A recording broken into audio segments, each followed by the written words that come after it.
Right అండి. Okay. Vinod Kumar గారితో మాట్లాడదాం. ఆచార్య గారు మళ్ళీ మాట్లాడతారు. యా ఎస్ మళ్ళీ వస్తాను వినోద్ కుమార్ గారు. సో తమిళనాడులో ఫస్ట్ అంటే స్టేట్ బై స్టేట్ వద్దాం. తమిళనాడులో చూస్తే అప్పుడు ఎంజీఆర్, జయలలిత స్థాయి మ్యాజిక్ను టీవీకే విజయ్ ఆయన చేయగలుగుతాడంటారా? సక్సెస్ అవుతారా?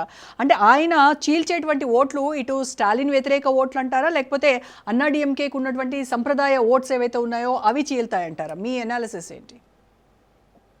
నా అనాలిసిస్ ప్రకారంగానైతే ఎక్కువ స్టాలిన్ సాంప్రదాయ ఓట్లే చీల్చే అవకాశం ఉంటుంది. తర్వాత రెండవది మిగతా ఇప్పుడు ఏఐడిఎంకే పార్టీలో ఉన్న కూడా కొంత ఓట్ బ్యాంక్ చీలుస్తుంది. ఎందుకంటే ఇవాళ మీరు చూడండి, ఆయనకున్న స్టార్ ఇమేజ్ మామూలు ఇమేజ్ ఏం కాదు. ఆయనకు ఎంజిఆర్ లాగానే ఇవాళ ఆయనకు కూడా జయలలిత గారి లాగానే ఉంది ఇమేజ్. కాకపోతే ఆయన దళిత్ అయి ఉంటాడు, దళిత్ క్రిస్టియన్ అయి ఉన్నాడు కాబట్టి సో ఆ రకమైన ప్రచారం కనుక అక్కడ జరుగుతుంది కాబట్టి కొంత సో ఆయన గవర్నమెంట్ ను తీసుకొచ్చే స్థాయి అయితే వస్తుందని అయితే నేను అనుకోలేను. ఎందుకంటే అక్కడ ద్రవిడ పాలిటిక్స్ ఉంటాయి ఎక్కువ. టోటల్ ద్రవిడ పాలిటిక్స్, ఐడియాలజికల్ పాలిటిక్స్ లో భాగంగానే అక్కడ మూమెంట్ నడుస్తూ ఉంటది. కానీ ఈయన ద్రవిడ పాలిటిక్స్ బదులు ఈయన ఓన్లీ తమిళ్ లాంగ్వేజ్ పాలిటిక్స్ ను మాత్రమే ఆయన ఇంకా ఎక్కువ ఎంకరేజ్ చేస్తున్నట్టుగా కనిపిస్తుంది. ప్రధానంగా ఉత్తరాదికి, హిందీకి, హిందుస్థాన్కి వ్యతిరేకంగా అక్కడ మొదటి నుండి పెరియార్ మూమెంట్ ఉంది, పెరియార్ ఐడియాలజికల్ మూమెంట్ ఉంది. సో దాన్ని బ్రేక్ చేసేసి ఓన్లీ తమిళ్ లాంగ్వేజ్ మూమెంట్ అంటే తమిళ్ అనే ఒక్క కాన్సెప్ట్ తోని, అస్తిత్వంతో మాత్రమే అక్కడ కుదరదు. ఎందుకంటే తమిళ్తో పాటు అక్కడ నార్త్ వర్సెస్ సౌత్ అనే దాంట్లో ప్రధానంగా అక్కడ రాజకీయాలు ఉంటాయి. ముఖ్యంగా హిందీ, హిందుస్థాన్ అనే దాన్ని ఎక్కువ ఫోకస్ చేస్తారు.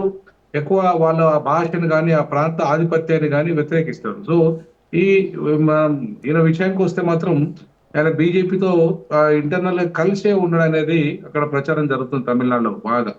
ఎందుకంటే ఇప్పుడు మీరు చూసుకుంటే ఆయన కేసు ఒకటి, ఇంకా కేసు విషయంలో కావచ్చు, చనిపోయిన వాళ్ళు సభలో తొక్కిసలాట చనిపోయిన వాళ్ళ కేసు విషయంలో కావచ్చు, తర్వాత అది మళ్ళీ ఈ అమ్మాయి విషయంలో, భార్య విషయంలో కావచ్చు. సో భార్య యొక్క విడాకులు ఇచ్చి ఇప్పుడు ఇంకో అమ్మాయితో ఎఫ్ఐఆర్ పెట్టుకొని సినిమా యాక్టర్ తో ఉన్నాడు అనేది, ఆ సినిమా యాక్టర్ పేరు, ఆ సినిమా యాక్టర్ కాస్త బీజేపీకి అనుకూలమైన వ్యక్తిగా ఉన్నారనేది అందరూ బాగా ప్రచారం జరుగుతుంది అక్కడ.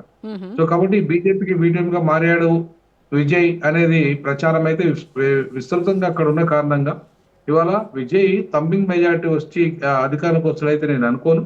సో విజయ్ కొన్ని సీట్లు, ఇక్కడ చిరంజీవి గారు ఎట్లయితే 18 సీట్లు సీల్చాడో అట్లనే ఆయన కూడా ఒక డబుల్ డిజిట్ లో వస్తాడని అనుకుంటున్నా. అలాగే బీజేపీ కూడా విజయ్ విషయంలో ఆయన విమర్శించేటువంటి విషయంలో కాస్త మెతక వైఖరి అవలంబిస్తూ ఉంది. అంటే మీరు చెప్పిన దాన్ని బట్టి చూస్తే మరి అందుకోసమేనేమో ఇన్ ఫ్యూచర్ ఒకవేళ ఆయన డిసైడింగ్ ఫ్యాక్టర్ అయితే, ఆయన కింగ్ మేకర్ అయితే, ఒకవేళ ఆయనతో పొత్తు కోసం ఇప్పటి నుంచి ఏమన్నా ఈ రకమైనటువంటి స్టాండ్ బీజేపీ తీసుకుందా అనేటువంటి అనుమానాలు కూడా వస్తాయి. అదే ఇప్పుడు అక్కడ ఏమవుతుందంటే ఇవాళ బీజేపీ చాలా డివైడ్ అండ్ రూల్ పాలసీలో భాగంగా డిఎంకేను కంప్లీట్ గా చీల్చాలనే ప్రయత్నం చేసి విజయ్ని ప్రమోట్ చేసింది. కానీ విజయ్ ద్రవిడ పాలిటిక్స్ లో, ద్రవిడ ఐడియాలజీలో అంత అద్భుతంగా ఉన్న వ్యక్తి కాదు. సినిమా యాక్టర్ ఎట్లయితే చిరంజీవి గారు ఒక ఇమేజ్, సామాజిక న్యాయం అన్నాడు, కానీ ఆయన సామాజిక న్యాయ కోణంలో పెద్ద ఎత్తున సక్సెస్ కాలేకపోయాడు. సో కాబట్టి ఇవాళ విజయ్ కూడా ఆయన అక్కడ తమిళ అస్తిత్వాన్ని ఇవాళ కోరుతున్నప్పటికీ, ఒక ఆల్టర్నేటివ్ పాలిటిక్స్ వైపు రావాలని అనుకున్నప్పటికీ ఇవాళ తమిళ్ నాడు అనేది మొదటి నుండి కూడా యాంటీ ఉత్తరాది, యాంటీ ఇవాళ బీజేపీ. సో కాబట్టి యాంటీ బీజేపీ, యాంటీ ఉత్తరాది పార్టీ ఇవాళ ఈయన స్ట్రాంగ్ గా దానికి వ్యతిరేకంగా పనిచేయట్లేదు కాబట్టి బీజేపీతో నేను అంటగాగుతున్నాడు అనే ప్రచారం ఉంది. కాబట్టి ఎట్లయితే ఇవాళ మనం ఎంఐఎం లో బీజేపీకి బీటీం అంటున్నాము, సో ఆ రకంగానే ఇవాళ ఈ విజయ్ పార్టీని కూడా బీజేపీకి బీటీం గానే విస్తృత ప్రచారం అయితే తమిళనాడులో జరుగుతున్న కారణంగా ఆయన ఒక ఆల్టర్నేటివ్ గా తమిళ ప్రజలు చూస్తున్నారనేది నేను అనుకోను. సేమ్ చిరంజీవి గారి లాగానే ఆయన కూడా ఇమేజ్ యాక్టరే గాని ఆయన పూర్తిగా తమిళ రాజకీయాల్ని శాసించే స్థితి లేదు. ఎందుకంటే అక్కడ బీసీలు అనే వాళ్ళు ప్రధానంగా చైతన్యమై ఉన్నారు అక్కడ. సో ఎవరైనా సరే ఆ తమిళ రాజకీయాల్లో బీసీలను కాదని దళిత్స్ అధికారంలోకి వస్తారనైతే నేను అనుకున్నాను. ఎందుకంటే దళిత్ ఓట్ బ్యాంక్ అంత పెద్దగా లేదు అక్కడ. అంత ఇప్పుడు వెస్ట్ బెంగాల్లో అయితే 36% దళిత ఓట్ బ్యాంక్ ఉంది. కానీ మీరు తమిళనాడుకి వచ్చేసరికి 10% కూడా లేదు అక్కడ. 6% నుండి 7% మాత్రమే దళిత ఓట్ బ్యాంక్ ఉంది. సో కాబట్టి ఎక్కువ అంటే దళిత ముద్ర కూడా ఆయనకు ఉంది కాబట్టి, ఆయన క్రిస్టియన్ ముద్ర కూడా ఉంది కాబట్టి, ఎట్టి పరిస్థితుల్లో అధికారాన్ని సంపూర్ణంగా మెజారిటీ ఆయనకు వస్తుంది అయితే నేను అనుకోలేను. కాబట్టి అక్కడ ఖచ్చితంగా మళ్ళీ డిఎంకేకి వచ్చే అవకాశాలు ఉన్నాయి. దానికి ప్రధాన కారణం ఏంటంటే, ఒకటి సెక్యులర్ ఇండియా కూటమిలో ఒక భాగంగా కాంగ్రెస్ సపోర్ట్ చేయడం ఒకటి. మొదటి నుండి కూడా ఆయనకు ఒక కూటమి ఉంది. ఇండియా కూటమిలో భాగంగా తమిళనాడులో ఉన్న పార్టీలు ఏవి కూడా విడిపోలేదు. తమిళనాడులో ఉన్న పార్టీలు అట్లనే ఉన్నాయి, కూటమిలోనే ఉన్నాయి. అవును. ఇలా విభేదాలు వచ్చి విడిపోయినట్టుగా ఏం లేవు. కాకపోతే ఏఐడిఎంకే కూటమి విడిపోయింది. ఏఐడిఎంకే చీలిక వచ్చేసింది. ఏఐడిఎంకే ఇవాళ అస్తిత్వాన్ని కూడా ఉంది అక్కడ. సో కాబట్టి ఇవాళ తమిళ పాలిటిక్స్ లో ఏఐడిఎంకే ఒక ఆల్టర్నేటివ్ అనే పరిస్థితి లేకుండా పోయింది అక్కడ. సో ఇవాళ ఆల్టర్నేటివ్ ఏంటిది ఉత్తరాదికి, ఆల్టర్నేటివ్ ఏంటిది బీజేపీకి అంటే ఇవాళ ఓన్లీ డిఎంకే తప్ప ఇవాళ ఈయన విజయ్ కాదు, ప్లస్ అక్కడ ఏఐడిఎంకే కాకుండా పోయింది. సో ఈ కారణాల చేత అక్కడ ఎట్టి పరిస్థితుల్లో విజయ్ కానీ ఏఐడిఎంకే కానీ అధికారానికి వచ్చే పరిస్థితి లేదు. వస్తే మళ్ళా డిఎంకే తప్ప డిఎంకే అంటే మరి కాంగ్రెస్ పరిస్థితి ఏంటి వినోద్ కుమార్ గారు? కాంగ్రెస్ అంటే చాలా విస్తృతంగా ప్రచారం చేస్తూ ఉన్నారు. అలాగే విజయకు ఓటు వేస్తే అంటే మోదీకి వేసినట్టే అని అక్కడ కేరళలో చెప్తున్నారు, ఇక్కడ చెప్తూ ఉన్నారు. అదే అంటున్నాను. నేను ఏమంటున్నానంటే, ఇప్పుడు విజయ్ దక్షిణాది లీడర్, దక్షిణాది ఆయన చార్మ్ ఉన్న సినిమా యాక్టర్ కాబట్టి ఆయనను ఖచ్చితంగా ఇప్పుడు ఇంకొకటి ఏంటంటే, ఇక్కడ ఎట్లయితే మన పవన్ కళ్యాణ్ గారు బీజేపీకి మన ఇండియా కూటమిలో భాగంగా ఎట్లయితే ఉన్నాడో, ఏ రకంగానైతే సినిమా యాక్టర్ ఇవాళ ఉప ముఖ్యమంత్రి ఉన్నాడో, రేపు విజయ్ కూడా ఉప ముఖ్యమంత్రి స్థాయికి ఎదిగే పరిస్థితి అయితే వస్తుంది. ఏ పార్టీ వచ్చినా సరే అధికారంలోకి.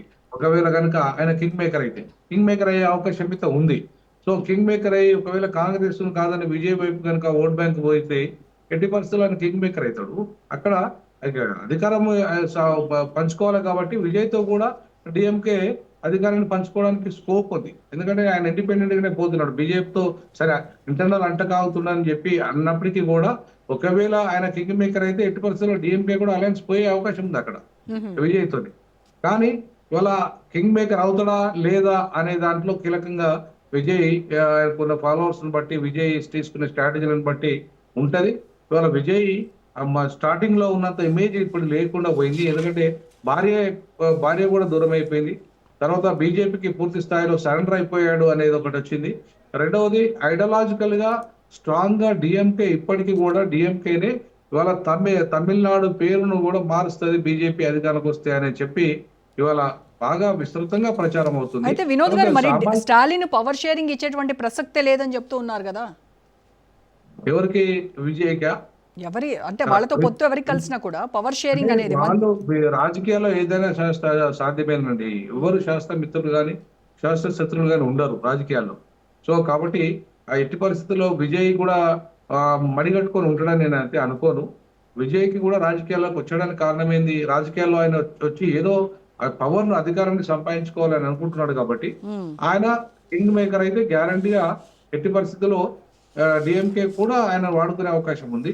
లేదంటే మాత్రం ఆయన మామూలుగా మిగిలిపోయే అవకాశం ఉంది అక్కడ. అంటే తమిళ రాజకీయాల్లో చాలా సీరియస్ గా రేపు ఆయన మాత్రం కంప్లీట్ గా ఆయన అధికారానికి వస్తాడు, ఆయనే శాసిస్తాడు, ఆయనే ముఖ్యమంత్రి అవుతాడని అయితే నేనైతే అనుకోవడం లేదు. ఎందుకంటే చాలా మంది తమిళ మిత్రులు కూడా నేను మాట్లాడినప్పుడు కూడా చిరంజీవి రోలు మీ దగ్గర ఎట్లయితే ఉందో అదే రోల్ ప్లే చేస్తాడు తప్ప ఆయన అధికారానికి వచ్చే పరిస్థితి అయితే అక్కడ కనబడతలేదనే విషయాన్ని చాలా మంది మిత్రులు నాతో కూడా మాట్లాడారు. నేను కూడా 2-3 మీటింగ్లకు వెళ్ళాను అక్కడ, వేరే మీటింగ్ల కోసం. పోయినప్పుడు కూడా నాకు విజయ్కి అంత వస్తుంది, అధికారం వచ్చేంత ఉంది అని చెప్పి అయితే లోపల భావించట్లేదు. ఓకే వినోద్ గారు.